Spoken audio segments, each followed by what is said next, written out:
Hello, hello, you amazing, beautiful, wonderful, energetic beings and all that entails. So, coming back at you, Laura Mystique, and this is going to be a very, very quick video. Um, well, as you can see, I'm kind of sitting on the floor because I actually have a client, a session coming in a few minutes, and I just wanted to do this video really quickly while something was on my mind, and I was actually about to meditate a little bit and clear myself, and so that's kind of the position I'm in. But what I wanted to do, this video was actually a really quick video on as you start to go onto the spiritual path, and you define what that looks like and what that means for you, right? For me, what that was is that I stepped away from traditional and systematic religion and system, any type of system and ordained whatever. So, and so that meant defining what spirituality meant for me, and what that really does mean is raising my consciousness, my connection with Source, the Most High, the Creator, and whichever way that you actually refer to God. That's how I typically refer to as all those things. The universe, like I say, primordial mother, father light. There's different ways that I kind of refer to that, and it's just raising my consciousness, raises my awareness, connecting with my true inner self, returning and connecting directly with higher source. And so being in direct alignment and in connection to me is how I define spirituality. And so, yes, I'm holding this again. I guess I have to invest in a tripod or something, right? So, I actually have a couple of notes because I wanted to make sure I didn't miss these things really quickly. I just jotted them down. It was coming to my head, and something said, just make the video now. So some things when you first kind of start on this path, and I'm not going to define what that looks like, what that means for you, but I just want to give you some tips on some things that may be helpful to look into as you're trying to deprogram and reprogram or define for yourself and explore these topics of the universe and of consciousness and spirituality and what does that really mean, right? So a couple of things that come to mind that I found in my research and that I thought would have been helpful, if somebody would have shared with me to kind of point me in the right direction, are a couple concepts. So, so some of those things are: one, the universal laws. If you have not heard of them before, I suggest you research and you begin to study the universal laws. You'll see some information that says there's 7, there's some that says there's 12. I actually probably will do a separate video going into the universal laws separately because they're ultimately important. But the most important aspect of that is just what it says. They are laws of this universe, of the universe. So they exist whether we acknowledge them or not. The same way like the law of gravity. Gravity is here, whatever your concept of gravity is, whether we choose to believe it or not, right? Our asses is planted, right? And so it's kind of a similar thing. And so regardless of whether it's 12 or 7 laws, there is a couple of things. There are some laws that are mutable and some that are not. The ones that are not mean those laws are exact and are always true and always infinite, right?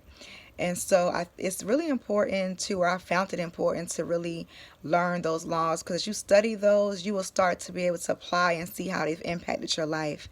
And when you look back at your life and just see, it'll help you with connecting those dots. So I probably will do a video separate on the different laws when I have a little bit more time.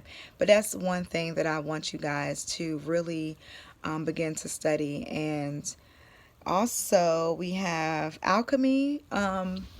Of course, mentalism, and I'll go into some of this a bit more, really understanding energy, what that really is, what an energetic being is. Even if you look at how science defines us, because reality is magic is high science. I'm not going to get into all that today, but it is. And so a lot of things that science is coming forward and saying, we already know. And we had a different term for it underneath our umbrella of, I call it mysticism as well, and spirituality. And so you'll start to see that. And even in science, they will talk to you about how we are at our core energetic beings. And one thing we know from that, right, that science has said over and over and over again, energy is never destroyed, right?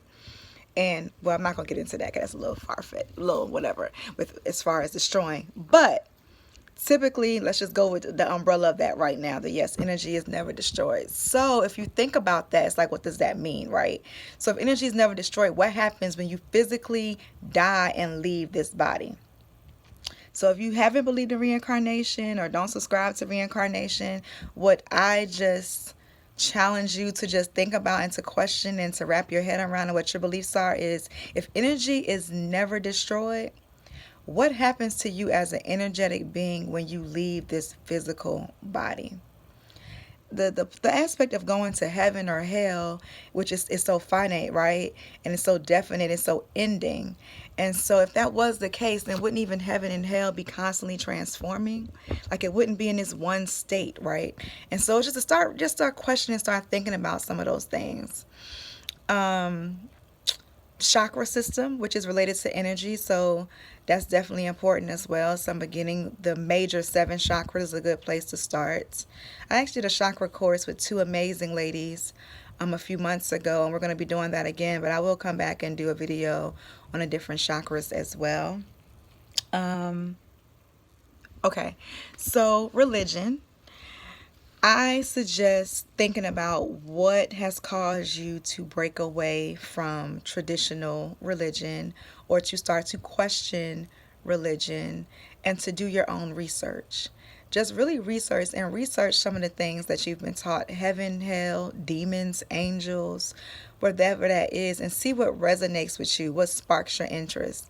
And typically when that little thing grasps you, there's something there that is a reminder of something. It resonates. There's something in your inner being and core. And so not to discount and discredit that. And just to do research, even research different religions and find those common themes that they have, right? Such as Jesus. Jesus doesn't exist as Jesus, but there is a character, whoever you want to call, that kind of resembles throughout different religions, right? So just kind of look at those different things and those themes and the history of it and put those things together into perspective and really sit with yourself and look at what was it that was causing you to question or to leave. And if you're still in the system, that's fine.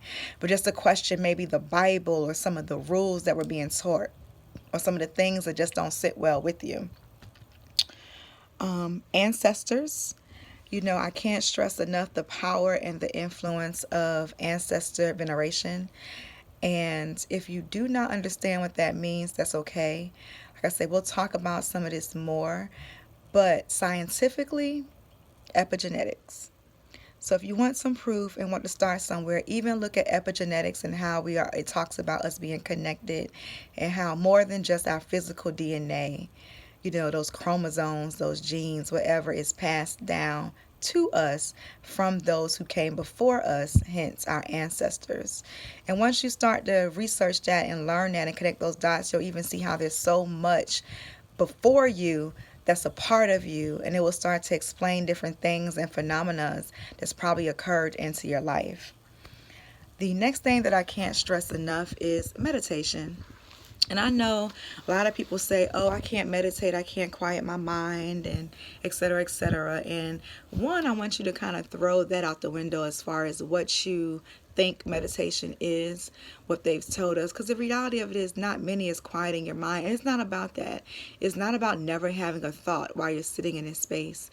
Meditation is really about connecting with self, connecting with the inner you. And so actually some of the things that come up for you in meditation, some of those thoughts are valid, right? Because when's the last time you've really sat in quiet and in peace and in stillness with yourself and really got to know yourself? And so you do kind of get that monkey mind, so to speak, a lot of times where all types of things are coming in. And did I wash the dishes? I need to do this tomorrow, the chore. But if you stick with it, you'll see that it actually gets a little better. And so one thing to take that out is to stop putting the stress on yourself that you have to clear your mind and just go, what I'm doing is just sitting with myself. And if you look at meditation from that perspective, I'm literally sitting with myself, then that brings it a whole different avenue, right? It makes it a lot easier, or something that you feel like that's possible for you to do. And it is.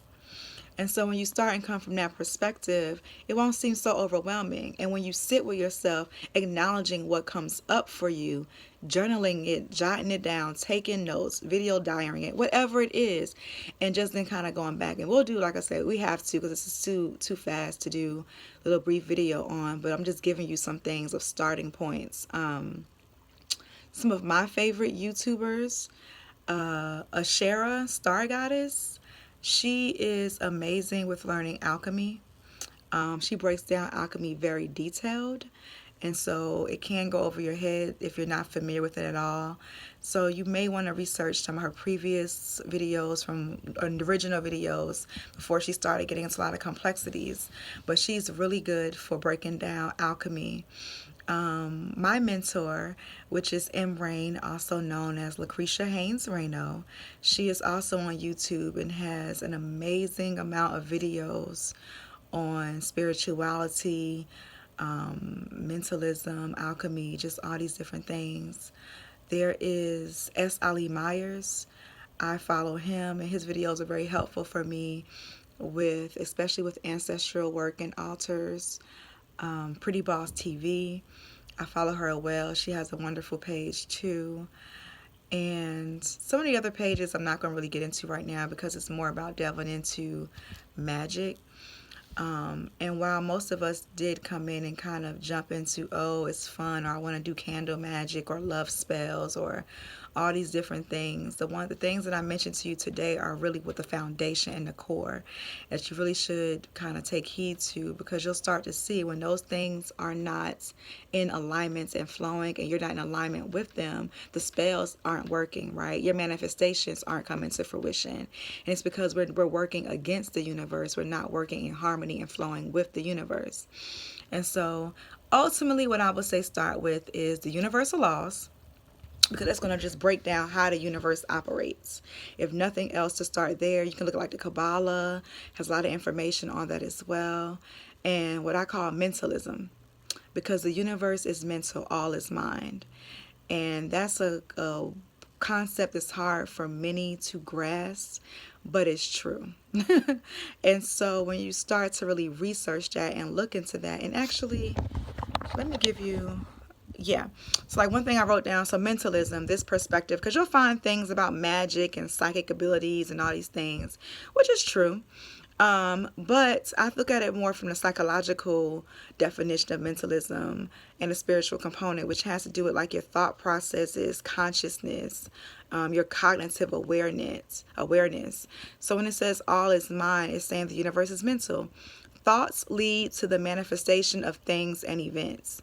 Thoughts create our state of existence and the quality of our experience here on earth. Therefore, be responsible for everything you create by being responsible for everything that you think. Mentalism. So if nothing else, I would suggest starting with universal laws, mentalism, and energy, as far as just understanding and researching what does it mean to be an energetic being. Because all that flows together. You'll see those three things are all connected, and as you study them, they're going to wrap up and sync together. And those are great starting places if you're kind of out here not knowing, not being able to kind of conceptualize and put things together, the experiences you're having, and so it's not making sense to you. And even though it doesn't have to make sense because it's our experience, but the way we have been trained to, and a lot of us with logic and analytical, is to put it together in a way that makes sense, right? And so if you kind of go and study these three things initially, it will start to put the pieces together, so the puzzle will come together and flow better for you. And so those are just a couple little tips and starter places that I have. I am going to come back and, like I said, do some videos actually on the universal laws, on the chakras, not so much on alchemy, I don't think right now, but definitely talking about the power of your mind, your thoughts, what that really means, consciousness, cognitive reframing, restructuring, being in control of your thoughts, and how that impacts our life, and I can give you a quick example actually.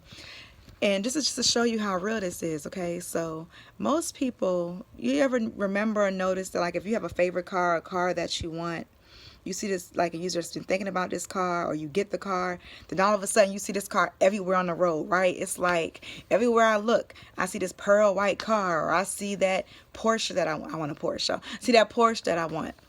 And so that's right there, a prime example. It's because your thoughts are putting this out in the universe and drawing that, right? And the universe on some level is giving that to you. So it may not be yours in that sense, because there's still some manifestation things, some underlying things there that's probably impacting that, whether you really feel like you can afford it, deserve it, are worthy of it, whatever that may be. But you start to see this car everywhere, or you just bought the car and you start to see it because you're connected, you're thinking about it, you're excited about this new thing that you have, right? That's a prime example, very general and generic, but an example of how much the power of our mind really impacts and works along with the universe. So it can work against you or work for you.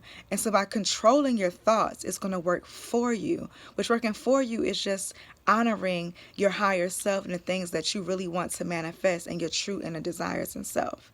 Brief example, and try that in your own life. Just if you haven't did it before, think about something that what you want to see over the next few days or next week is a beige car or a white car, and just notice how much, as you focus on that, you start to see those things and how much it comes to your mind and how much it passes you by, right? And you'll see, like I said, the power in your thoughts and the power of like I say, how the universe is mental and all is mind. And so I'm going to leave you here. Like I said, it was a quick video. I'm going to go clear and center myself before I meet with my next client. I know this is probably still janky, but like I say, I'm working on it. One day it'll be great lighting and a setup and a tripod or something. I don't know. But for right now, this is what we got.